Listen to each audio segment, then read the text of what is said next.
고린도후서 12장 1절로 6절인데 제가 가진 성경으로는 299페이지입니다. 299페이지 고린도후서 12장 1절로 6절까지 제가 읽겠습니다. 무익하나마 내가 부득불 자랑하노니 주의 환상과 계시를 말하리라. 내가 그리스도 안에 있는 한 사람을 아노니 그는 14년 전에 셋째 하늘에 이끌려간 자라. 그가 몸 안에 있었는지 몸 밖에 있었는지 나는 모르거니와 하나님은 아시느니라.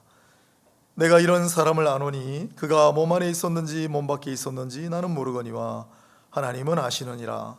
그가 낙원으로 이끌려가서 말로 표현할 수 없는 말을 들었으니 사람이 가히 이르지 못할 말이로다. 내가 이런 사람을 위하여 자랑하겠으나 나를 위하여는 약한 것들 외에 자랑하지 아니하리라.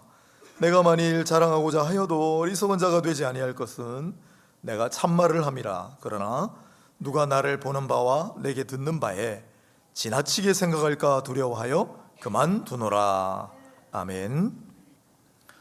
네, 오늘은 고린도후서 12장 1절로 6절 본문으로 기독교 신앙의 중심은 절제다 라는 제목으로 말씀을 증거하도록 하겠습니다. 오늘은 기독교 신앙의 중심은 절제다. 다음 주는 기독교 신앙 생활의 핵심은 겸손이다. 그리고 그 다음 주는 기독교의 본질은 사랑이다.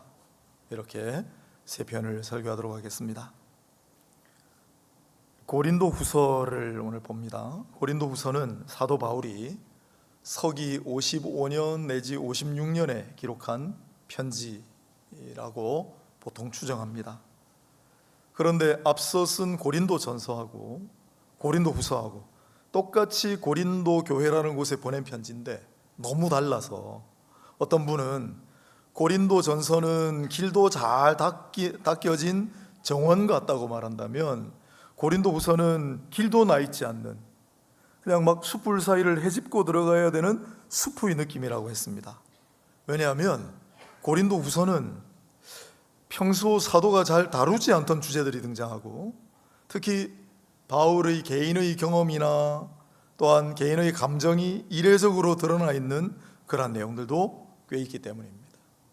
그래서 오늘 본문도 그런데 바울 서신, 다른 여타 서신 어디서도 찾을 수 없는 독특한 표현들하고 독특한 내용이 등장합니다. 이는 기독교 신앙의 우리가 조금 소홀히 하거나 잘 알지 못하는 한 측면을 묵상하게끔 하는 말씀드리기도 합니다. 그래서 오늘 이 말씀을 통해 한번 기독교 신앙의 중심은 절제다 라는 제목으로 묵상하고자 합니다. 오늘 1절을 보면 바울이 내가 무언가를 말하리라 라고 고백하는 그런 대목을 봅니다. 뭘 말한다고 합니까? 환상과 계시를 말하리라 라고 얘기합니다. 다른 바울 서신 많잖아요. 근데 거기는 그런 내용이 별로 없습니다.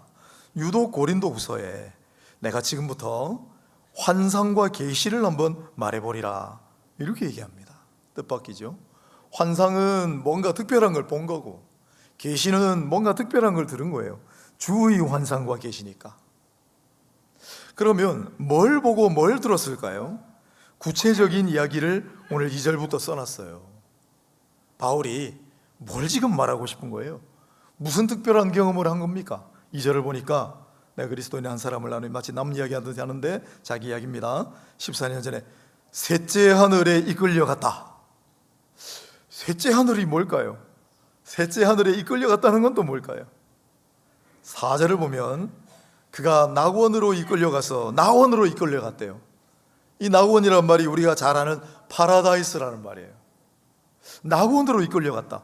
낙원은 어떤 곳일까? 또 그곳에서 말로 표현할 수 없는 말을 들었으니 사람이 가히 이르지 못할 말이로다. 국어로는 아름답고 훌륭한 번역이라고는 좀 못할 것 같아요. 그래, 제가 조금 다듬으면 그곳에서 인간의 언어로는 도저히 형언할 길이 없는 그런 말을 들었다. 무슨 말일까요? 우리가 도무지 표현하고 묘사할 수 없는 그런 말을 들었대요. 어디서? 낙원에서. 그게 어디 있는데요? 셋째 하늘에.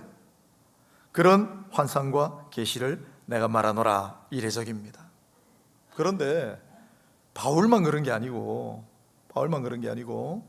많은 분들이 그런 경험을 했어요. 오늘 본문에 특이한 게 괄호에 2개가 있죠. 그가 몸 안에 있었는지 몸 밖에 있었는지 나는 모르거니와 하나님은 아시느니라. 그는 자기 이야기예요. 내가 그때 몸 안에 있었는지 몸 밖에 있었는지, 즉 몸 통째로 셋째 하늘로 올라간 건지 몸은 놔두고 영혼만 올라간 건지는 나는 잘 모르겠지만 하나님은 아시느니라. 이렇게 해놨어요. 이게 도대체 무슨 현상일까? 무슨 경험을 한 걸까? 그래, 이 경험은 오늘날 보통 제가 처음에 이제 기독교 본격적으로 입문해가지고 좀 막 다니다 보니까 어떤 분들이 입신 그러더라고요. 이걸 입신이라고 그러더군요. 근데 입신이라고 하면 안 될 것 같아요. 제가 신학도 해보니까 이게 우리의 전통적이고 정확하고 신학적인 개념이 아니에요. 우리가 어떻게 신으로 들어갑니까? 인간인데. 그래서 입신이라기보다는 요즘 세상에서 이런 현상을 가리키는 말이 있습니다.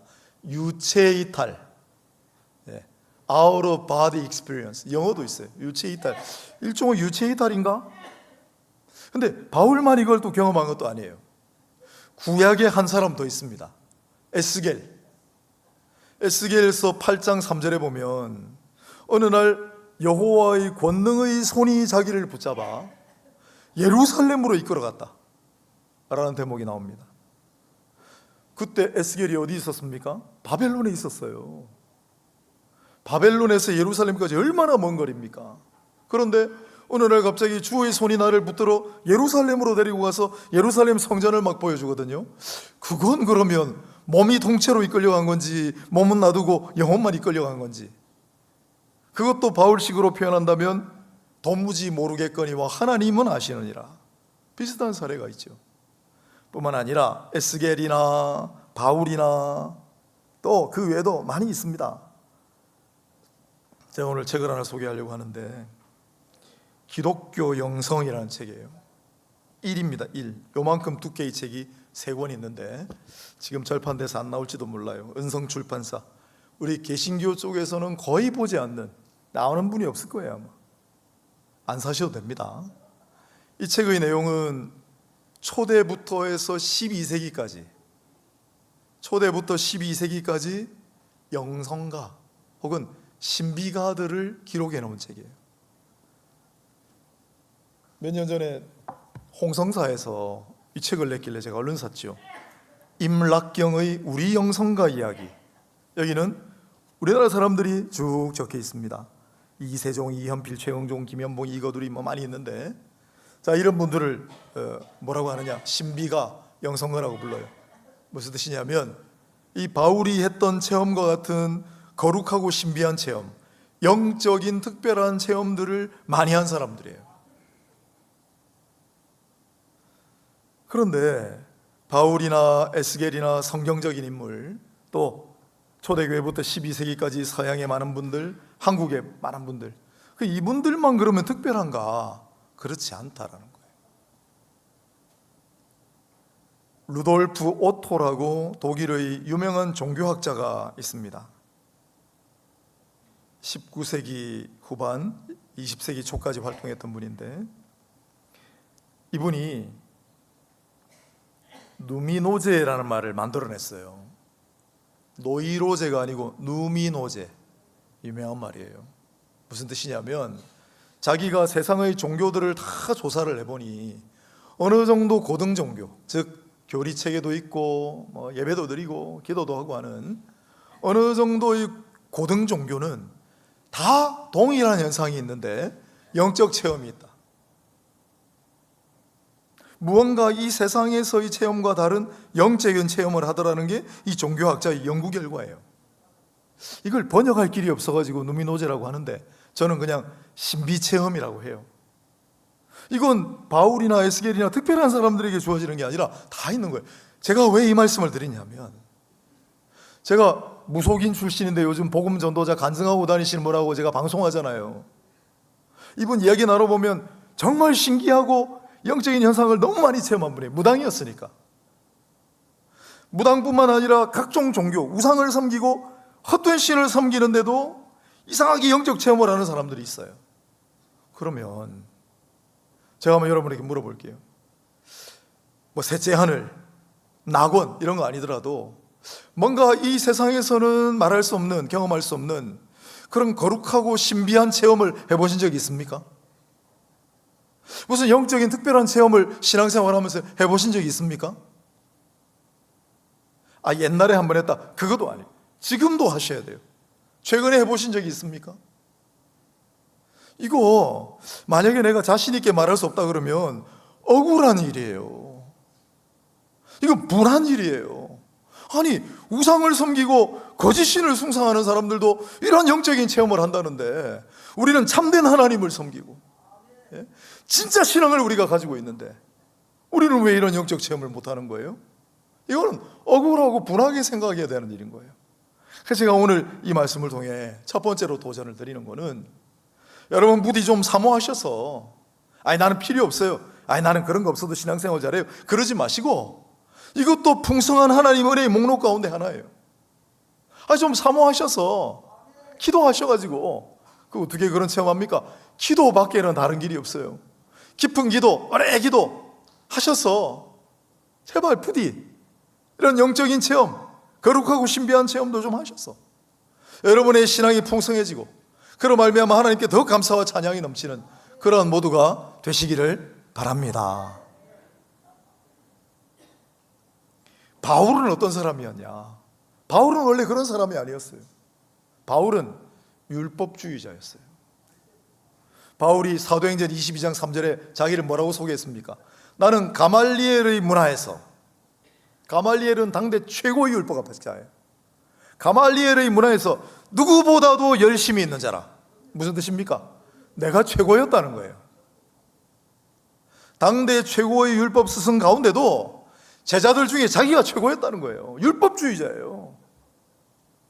바울은 정말 성경에 정통해요. 그 율법주의자로 살았던 바울에게 부활하신 주님이 찾아가셨어요.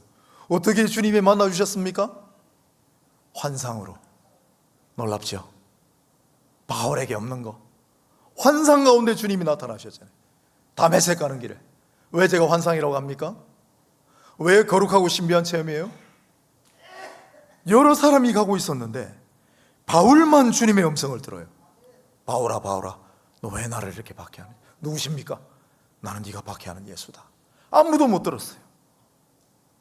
눈부신 빛을 만나서 바울이 눈이 멀어버렸는데 아무도 다른 사람은 눈 멀지 않았어요. 거룩하고 신비한 체험이죠. 영적인 특별한 체험을 함으로써 바울은 회심하기 시작해요.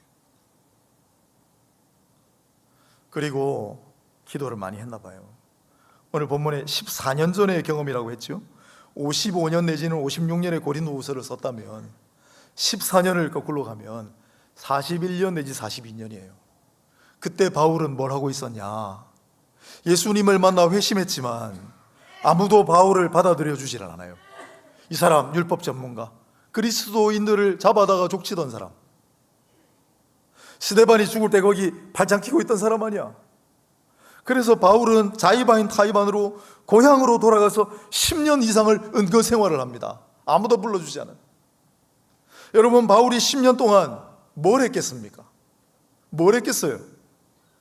말씀을 연구하고, 자기가 가지고 있는 그 말씀의 연서, 말씀을 파고, 말씀을 연구하고, 말씀을 주님의 시각으로 바라보고 재해석하고, 그리고 열심히 기도했을 것이다. 환상 가운데 나타나주신 주님, 주님 또 뵙고 싶어요, 또 만나고 싶어요. 간절하게 사모하고 기도하다가 이렇게 된 거 아닙니까? 셋째 하늘에 이끌려가고 낙원으로 이끌려가서 말로 표현할 수 없는 말들을 듣는 큰 은혜를 입은 거 아닙니까? 뿐만 아니라 한 군데 더 나오는데, 고린도전서에 보면, 제가 주보에도 또 성경 공부 교재에도 10장으로 왜 써놨는지 모르겠어요. 14장입니다. 고린도전서 14장 18절 19절에 뭐라고 해놨냐면, 내가 너희 모든 사람보다 방언을 더 말함으로 하나님께 감사하노라 하는 진술이 있습니다. 당시 고린도 교회는 어째서인지 영적인 은사가 풍부한 사람들이 많았어요. 그걸로 유명했습니다. 영적인 은사로 유명했다. 영적인 능력으로 유명한 교회가 고린도 교회였어요. 그런데 바울이 뭐라고 합니까? 방언을 사람들이 이야기하고 방언 통역하는 거 막 이야기하니까 바울이 이러잖아요. 내가 그 어떤 사람보다 방언을 더 잘 말한다. 바울의 이 표현은 내가 당대 방언으로도 최고다라는 얘기예요. 방언만 그랬겠어요, 여러분? 각종 영적 은사를 너무 많이 주신 거예요. 그래 하나님께 감사합니다 라고 하잖아요.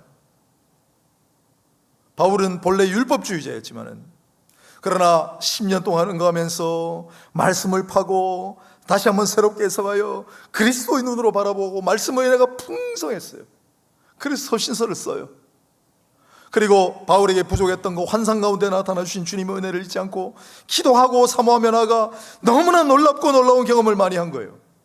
바울은 이 양쪽이 다 풍성했습니다.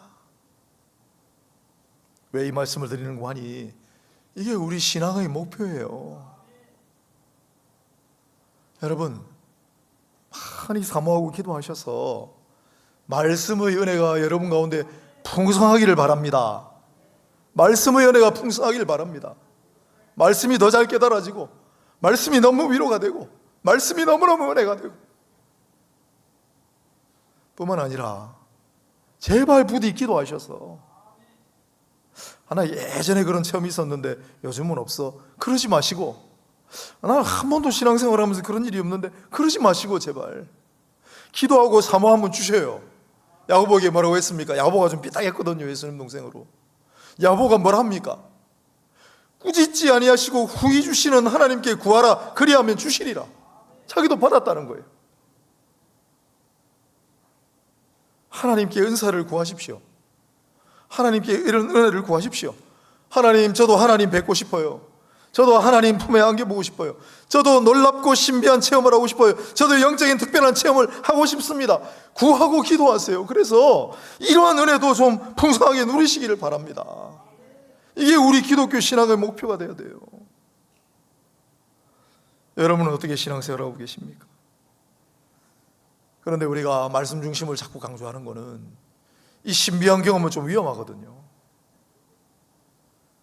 여기 이 책에 기독교 영성 사람들 소개했는데 제일 첫 번째 나온 사람 누군지 압니까? 영지주의자들. 영지주의자들은 신비, 이 놀라운 체험을 너무 좋아한 나머지 신비주의로 빠져 이단이 돼버렸잖아요. 우리나라의 신비가 영성가의 시조가 누군지 압니까? 이용도라는 사람이에요. 이용도 33살에 죽었는데 그 사람이 우리나라에 존재하는 모든 이단의 시조라고 그래요. 처음부터는 안 그랬습니다. 너무나 놀랍고 신비한 경험을 많이 한 사람이에요. 금강산에 막 입산 수도한 사람이에요. 이 사람에 관한 전설이 너무 많아요. 근데 어느 순간부터 신비주의에 빠져버린 거예요. 그래서 이단의 시조가 됐어요. 그런 위험성이 있기 때문에 제가 지금까지도 소개 안 했고 제가 잘 얘기는 안 하지만은 그러나 우리가 조심하고 원리를 안다면 이게 필요해요. 무슨 원리가 필요한가? 그게 절제예요. 바울은 율법주의자에 가까웠습니다. 그러나 누구도 따를 수 없는 놀랍고 엄청난 경험을 하는 사람이 돼버렸죠. 야, 이걸 어떻게 컨트롤을 했을까? 그게 절제예요, 절제. 바울이 얼마나 절제했는지를 한번 오늘 본문을 통해서 한번 생각해 보겠습니다. 바울은 기본적으로 이 환상과 계시, 자기가 체험했던 이걸 뭐라고 보았느냐? 무익한 것으로 보았습니다. 왜 유익이 없겠습니까? 그러나 차라리 안 하는 만 못하다, 무익한 것으로 보았어요. 그리고 굳이 내가 해야 될 상황이 온다면 부득불 내가 말하는 거지 내가 이거 자랑스럽게 막 대놓고 이야기하지 않는다는 입장을 견지했어요. 왜?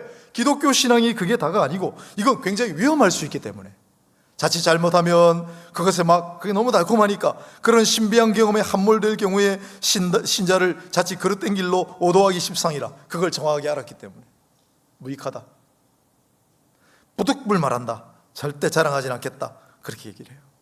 절제하는 거예요. 또 본문에 보면은 이 누구 이야기를 하는 겁니까? 자기 이야기를 하는 거예요. 다 알아요. 그런데 이야기 서술 방식을 내가 그리스도 안에 있는 한 사람을 아노니 그는 14년 전에 셋째 하늘에 이끌려 간 자라 그가 몸 안에 있었는지 없었는지 제3자를 이야기하는 것처럼 서술을 하고 있어요. 3절에도 내가 이런 사람을 아노니, 꼭 자기 이야기 아닌 것처럼 그가 몸 안에 있었는지 몸 밖에 있었는지 나는 모르겠다. 4절에도 그가 낙원으로 이끌려가서, 5절에도 내가 이런 사람을 위해서는 자랑하겠지만 나를 위해서는 자랑하지 않겠다. 자기 이야기인데도 불구하고 철저히 객관화시켜서 마치 제3자를 이야기하는 것처럼 절제하잖아요. 내가가 없잖아요. 그가로 하잖아요. 절제하는 거예요. 또 셋째 하늘이 어떤 것인지 궁금해 죽겠어요. 여러분 안 그렇습니까? 이끌려갔는데 낙원에 도달했다는데 그 낙원이 도대체 어떻게 생긴 곳인지 안 궁금해요? 바울이 보았던 낙원이 어떤 모습인지 안 궁금해요? 바울이 사람의 언어로는 표현할 수가 없는 말들을 들었다고 하는데 무슨 말인지 안 궁금합니까? 근데 우리 같으면은 막 자랑하느라고 있는 거에다가 더 보태가지고 막 쓸 텐데 하나도 없어요. 셋째 하늘로 올라갔다, 낙원에 올라갔다, 말로 표현할 수 없는 말을 들었다. 최대한 절제하는 거예요. 전달하는 과정에 전달하는 내용도 최대한 절제해요. 그리고 마지막으로 절제하는 이유를 6절에 밝혀놨습니다. 만일 내가 자랑하고자 해도 어리석은 자가 되지 아니할 것은 내가 하는 말이 거짓말은 아니다, 참말이다. 그러나 내가 잘 말하려고 하지 않는다. 왜요? 누가 나를 보는 바와 내게 듣는 바에 지나치게 생각할까 두려워하여 그만두노라. 믿음이 연약한 자들이 이 이야기를 듣다가 시험에 들지는 않을까? 혹시 이런 이야기 때문에 듣는 이들의 신앙이 자칫 그릇된 길로 빠져들지는 않을까? 혹시 지나치게 영적 현상에만 함몰되어서 말씀 중심의 신앙을 잃어버리는 우리를 범하게 하지는 않을까? 이런 고려들이 자제하게 만들었다는 거예요. 그런데 여러분, 바울은 아마 자제 훈련을 하고 자제하려고 애를 썼겠지만 그게 마음대로 됩니까? 여러분들 자제가 쉽게 돼요? 어떻게 바울은 이렇게 자제할 수 있었죠? 한 가지는 그가 꿈에도 보고 싶어 했고 꿈에도 닮고 싶어 했던 예수님은 이 자제의 화신이라고 해도, 절제의 화신이라고 해도 무방해요.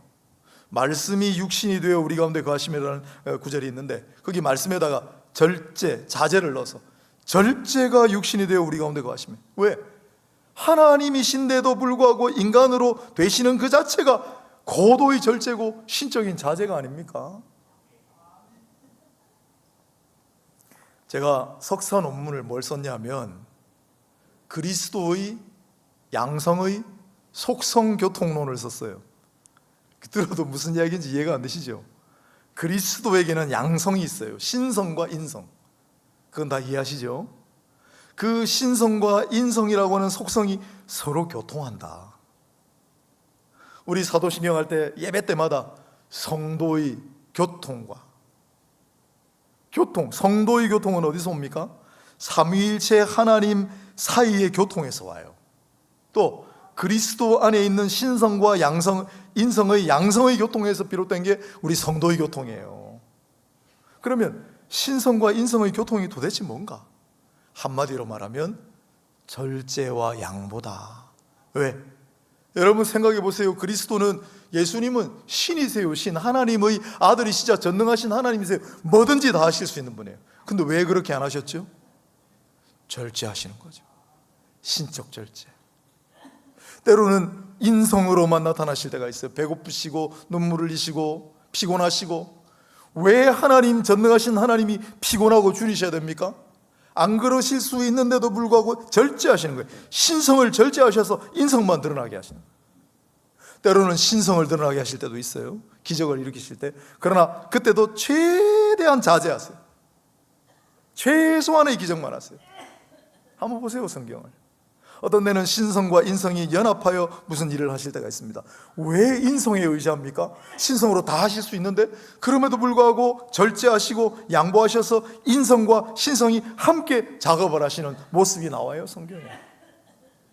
그래서 그리스도의 존재 속성의 본질 자체가 절제고 양보예요.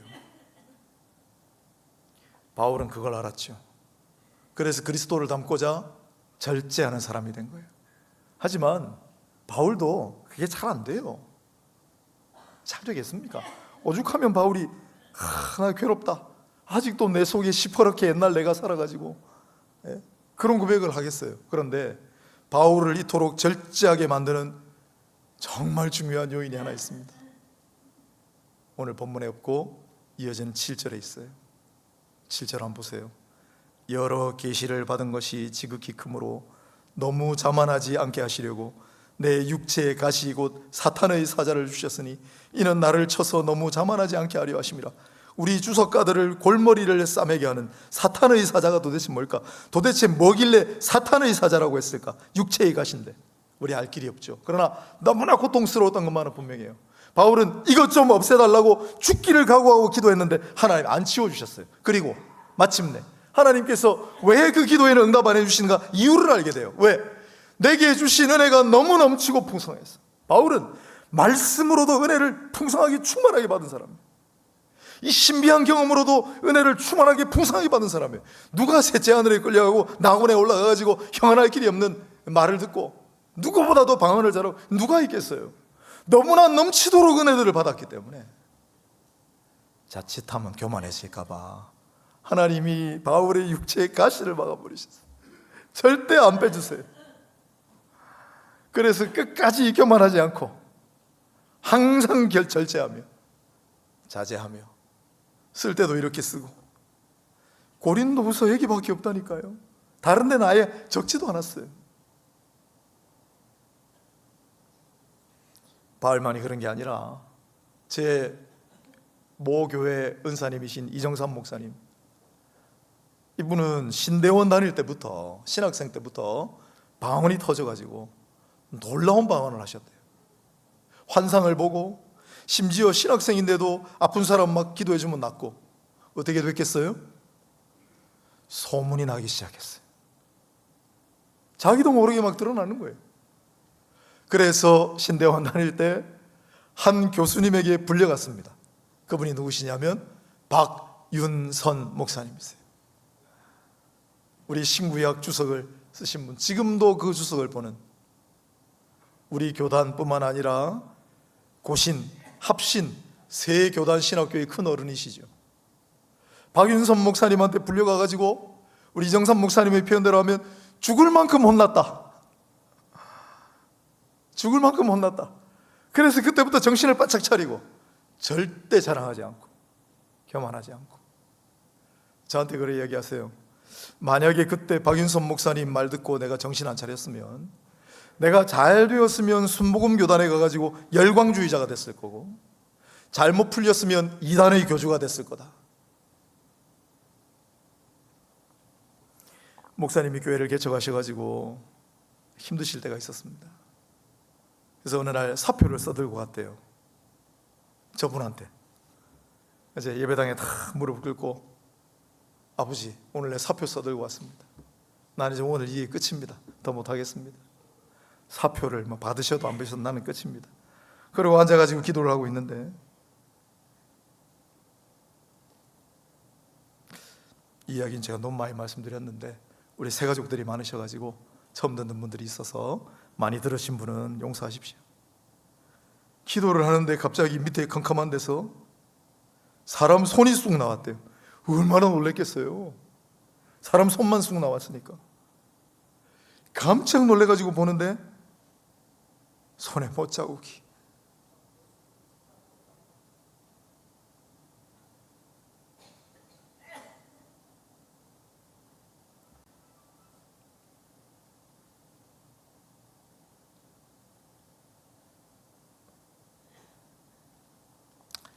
미안합니다. 그러면서 하시는 말씀이 내 너를 위하여.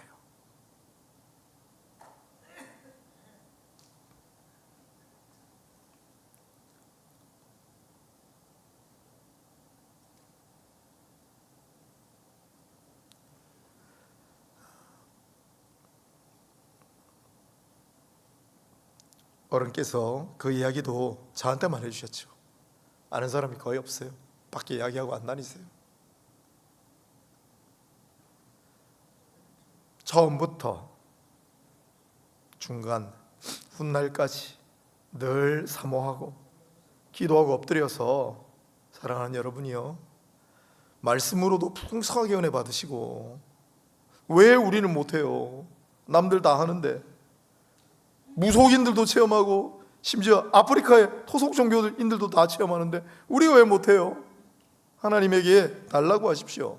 만나 달라고 기도하십시오. 그래서 거룩하고 신비한 체험을 하고 영적인 특별한 체험도 풍성한 은혜를 누리셔서, 그러나 절제를 배우셔서, 절제하면 괜찮습니다.